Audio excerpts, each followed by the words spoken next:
Hello, beautiful warrior women. Karen McCoy here, and today I want to talk about suffering and overcoming. So, why the heck would we want to talk about suffering? Well, here's what I know. I've been coaching for a very long time, and so I am a body transformation coach. So we look at food and we look at training or exercise, of course, because those are in our toolkit, right? So I'm all about creating amazing transformations for women, and my focus is women over 40 because it's different when you're over 40 for sure.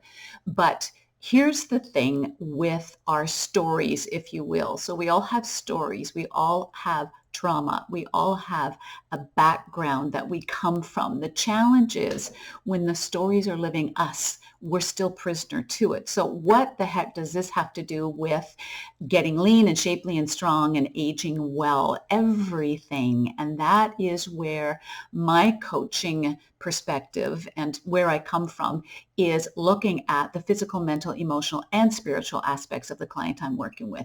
So there's a lot of trainers and coaches out there that just talk food and training, and that's great.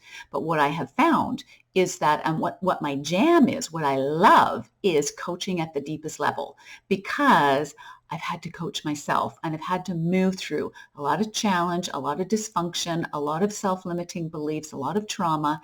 And I was deflecting and it was showing up in my world in other ways because I hadn't healed or I wasn't even conscious of it. So here's the deal. When I'm on a complimentary breakthrough call with women, which I offer every day of the week, except weekends. So when I'm on there, I am looking at the totality of the woman who shows up on the call. I do want to know about the physical stuff. Where's your weight? What is your food habits like? What have you tried before? All of those things are important in trying to assess helping women get a body transformation. But the deeper work, looking behind the veil, if you will, is really about understanding their world, how they see it, because it is in the glasses that they're wearing is what is causing them to either move in with success or to not, to procrastinate, to check out, to blame, to deflect, to not have motivation or think they don't have willpower, to look at every failed attempt as a failure that's a mark on who they are.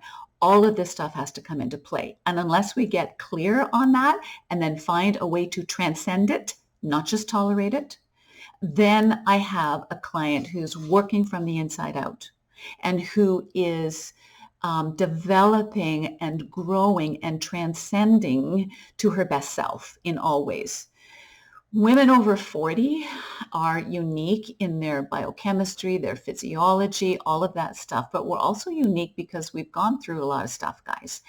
I I love women in their 20s and 30s too, but you guys are so smoking busy with your career, with your kids, with your mortgage, with just trying to find out who you are. And women over 40 are usually what I call in a midlife crisis. Okay, so this is not like the guy who buys a Corvette as an older man. Okay, I'm not talking that kind of transformation or that kind of midlife crisis. I'm talking about the internal struggles and the internal conversations that we have with ourselves because we've dragged all this stuff with us for a long, long time. So I just want to share a bit of my story, how the meaning I was putting on it and how I moved through it, if you will. And so some of you know my story where my dad actually had two lives, which we didn't know about till I was around 9 or 10 years old. So he had my mom and us three kids, and then he had another wife, another house, another kid across town. So when we found out, Dad tried to do what he thought was the right thing. God bless your soul, Dad. Rest in peace. We went to his other house with his other family, and he walked us through trying to introduce us to this whole new reality that was like kind of bizarre because this was in the 70s, guys. Like people didn't even get divorced. That was a smear, let alone have another family, let alone just across town, right? So I remember walking through this house, and I remember going to my other half brother's room, and seeing everything in there that my dad bought us, the same gifts because he traveled a lot, the same stuffed toys, the same little trinkets. And I remember looking at all of the same stuff in this little boy's room and thinking to myself, and I still remember where I felt it in my body, and that's really important. This is what I do with my clients in my programs. Where you feel it in the body, it's about body awareness. I felt it right in the solar plexus. It was like a punch in the solar plexus, which, by the way, is your power center. Boom. And I remember saying to myself, I'm not special. I'm not special. My dad, he was the apple of my eye. He was my everything. And he was my mentor. He was the guy that I could always go to. And all of a sudden, I recognized that I wasn't the only one in his world. And there was this other whole lie that had been lived for years that we didn't know about. So the one message was, I'm not worthy. I'm not enough. And the other message was, I can't trust what I see. Because all of a sudden I was like, how did we not see this? How did I not see this? This is bizarre. And I didn't know right from wrong. And well, I did know right from wrong. I didn't understand that there were things that were not mine to fix. But I looked at it like, what's wrong with me? Why didn't I see the signs? Like, holy crow, life has a way of showing you one side and then there's another. What do you believe? So I lost trust in myself to be able to understand or to recognize what was going on. So my confidence was shaken for sure. Later on, when stepmom came along and moved into our house and mom moved out. And then all of a sudden I had stepmom and a new brother, and there was a lot of fighting. There was a lot of stuff going on. There was emotional distancing. There was arguing. These were two people that were parents, but they were caught up in their own stuff, and they were not emotionally present. There was fighting, there was blaming, there was slamming doors, there was hitting. And again, the message that I got was, I have nobody here that I can go to. My mother was definitely emotionally absent, and her way of dealing with things, she had a hair trigger anger, and her way of dealing with things was getting the belt. And a couple times it was pretty harsh. And what I recognized was, and again, another story, I'm not safe. I'm not safe. There's nobody to protect me. My dad wasn't protecting me because he was elsewhere. I couldn't see his disloyal or his dishonesty. My stepmom, who was thrown into this whole circus with 3 new kids in a new house and an ex-wife. I mean, God bless her. She was just trying to do what she could. And she was young. She was only, oh gosh, in her early 20s. And so I couldn't go to her because of all the trauma that she was going through and all of the challenges. And then my mom had a hair trigger where she would just whip out a belt and just belt us if there was something that she would see as us doing something wrong. And I just felt like I'm not safe. There's no one protecting me. So that built in me this resilience, sure, this survival instinct, sure, but it also built in me a hypervigilance and this not trusting people, not trusting life. Life is hard. Life is messy. I'm not worthy. All of this stuff were the underlying meanings, the emotional meanings, if you will, because it's not the thought around it, it's the emotions. And I carried those through for decades. It showed up in my relationships. It showed up in my marriage. It showed up in my parenting. It showed up when I tried to get out in the workforce and tried to build a career. It was always sabotaged. It was sabotaged because of these underlying micro traumas to the trauma. So here's the deal. You have a trauma. So you might have a trauma of abuse or neglect, whatever that main trauma is. And when I speak with women, they're pretty clear on the trauma. And they'll be saying, well, this happened, in my teens, or this happened and it caused me, to kind of not trust, or I still carry the wounds of that. But the challenge is they're not healed. And they're the stories that are now living through us instead of the stories being the stories. And we have created a new meaning moving forward. And so here's the deal. All of the micro traumas are the emotions and what we're saying to ourselves on an unconscious level, which is the energetic frequency, if you will, or the vibration, because emotions run the show. It's not what you thought about something that happened. It is the emotion, it's the feeling underneath. That is where you need to work from. Unfortunately, we're not taught this in our families. We're not taught this in our schools. We may be taught this in counseling to a certain degree. I'm all for counseling at a certain level. I've done my fair share, but with counseling, sometimes it strengthens the stories when we hash over what happened, right? And there's no transcending of it. So this is where we have to have a cognitive restructuring around the meaning that we put on the trauma or the stories that we endured. This is why women check out with food. This is why women can't stay on track with a healthy movement or healthy eating plan. A lot of times we say life got in the way, or I got, taken off course. But if it meant that much to you, you would stay on track.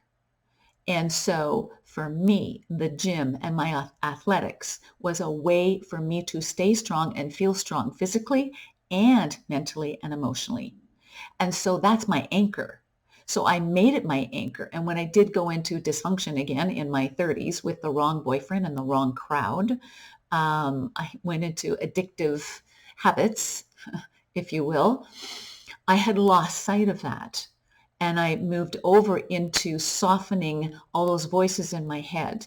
And I fell back into the old habits of thinking, I'm not worthy. I really, I can't get ahead. Life isn't fair. Life is hard. All those old stories. And I fell back into that also because the people I was surrounded with had that going on too. So remember, we're defined by the people we hang with. So if they're stuck in their trauma, if they're a victim to their life, if they're having a pity party, if they're blaming, then that is naturally going to be the environment that you're swimming in. So that's why it's super important that if you women are moving into working with a coach or a trainer or whoever, make sure you have that ecosystem that is also working at the same level you are. Many people are not, and they think they are just because they go to the gym and they have a food plan. But where are they living emotionally? Are they constantly working on personal growth and transcending? Whoops. Something happened to my computer here. Okay, hopefully we're still on. The other thing that I experienced was bullying in school. And so the bullying in school gave me my third trauma response, which is I need to be liked. I just crumple if I'm not liked. And that's challenging because when I'm in business and I'm coaching women, sometimes I'll say stuff that they don't like. But as a coach, this is where the coaching piece is really, really important because I'm not here to be liked. I'm here to serve women into their best bodies and lives.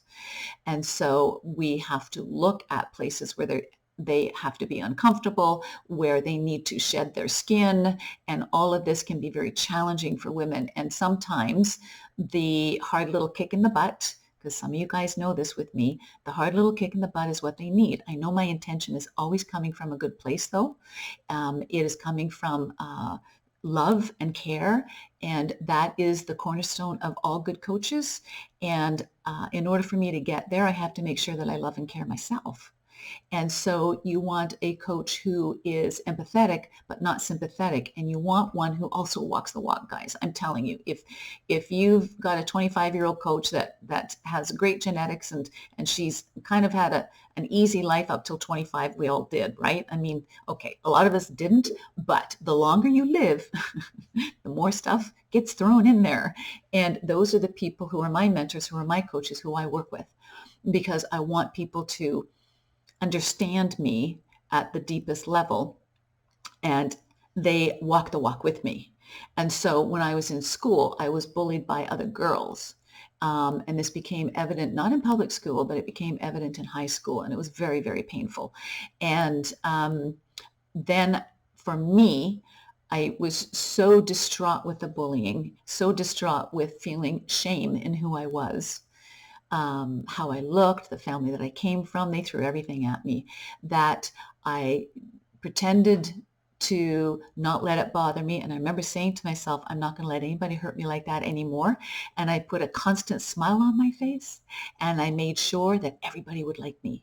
Because if I did or acted or was the way everybody thought I should be, the nice girl, giving, smiling when they threw insults, then they couldn't hurt me anymore and I would be liked.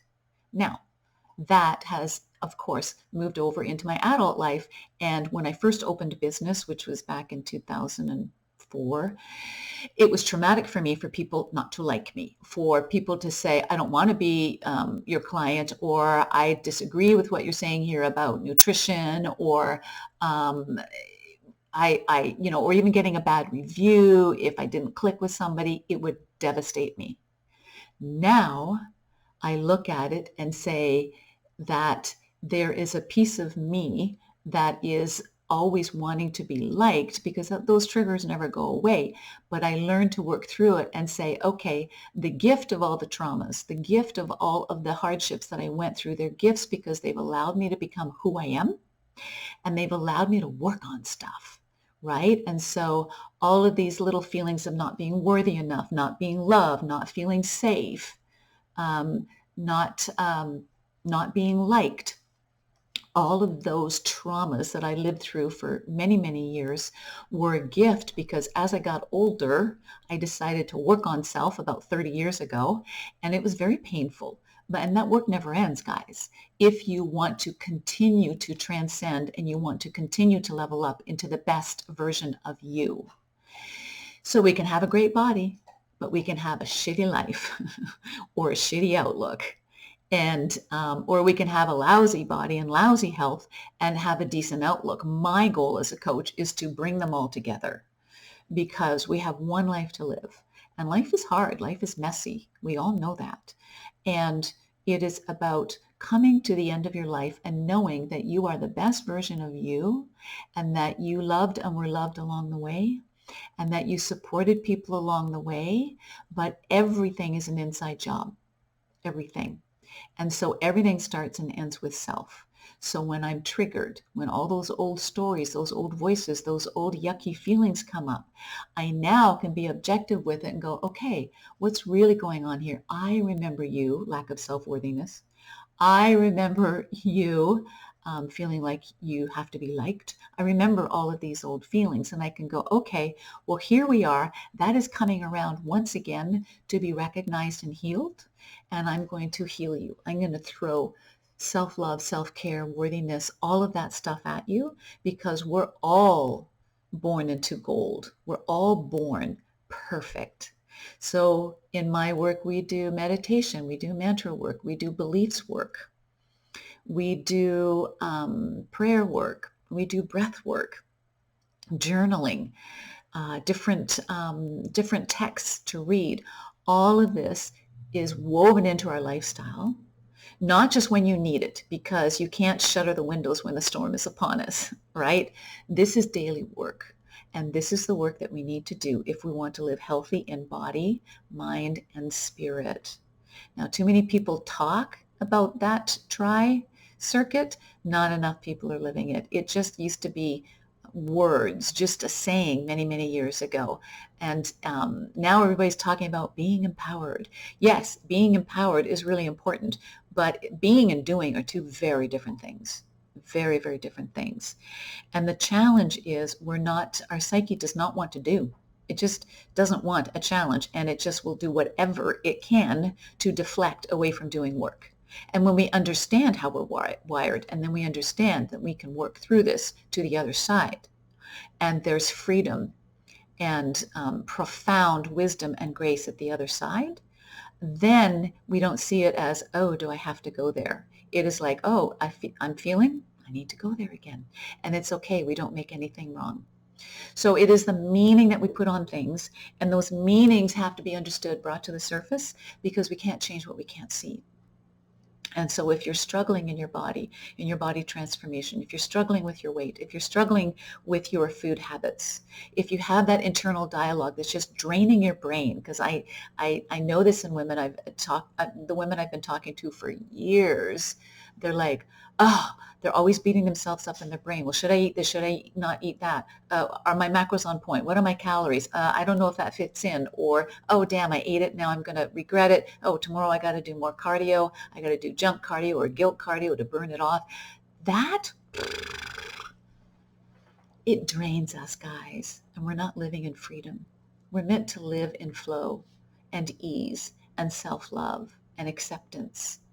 We're not meant to live in resistance, push, push. Everything's a grind. Oh, I've done it again. I failed. What an idiot you are. Stop it. Stop it.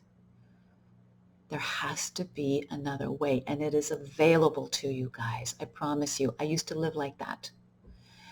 And I catch myself because sometimes it seeps in. But now I can catch it and go, oh, no, no, no, no, no. No, you're not welcome here. Thank you for reminding me, because it's a good reminder. And obviously something was trickling in here for you to show up and remind me of where I check out or where I go into shame or go into guilt, go into anger, go into deflection, go into excuses. So it really is about living consciously. Honestly, I would say 90% of the population is living unconsciously. And I think even that's generous. Just because we have a body and we have work and we have kids and we have a routine does not mean we're living consciously. Yes, our eyes are open and we're awake, but we're not living from our authentic, real self, rooted, grounded, and constantly in the energetic flow and connected to energy source, guys. Mother Earth, Father Sky, all of that woo-woo stuff. Yeah, I'm woo. Of course I am. And so are you guys. Some people fear it, and if they do, they don't work with me because we go into the woo-woo, man. If you're interested, book a call. I'm always there. I do calls Monday through Thursday. They are free, complimentary. Yes, it is not a hard sell, guys. I'm not here to sell. I'm not here to convince. I am here to see what's going on and give you an aha moment or a few aha moments to say, do you see what's going on here? Take a look at this and help you with a direction and a strategy to get you unstuck. If I see where it fit, I'll let you know what my program is, and we'll talk about it and we'll see. And that's the best I can offer you. But really, it is about setting you free.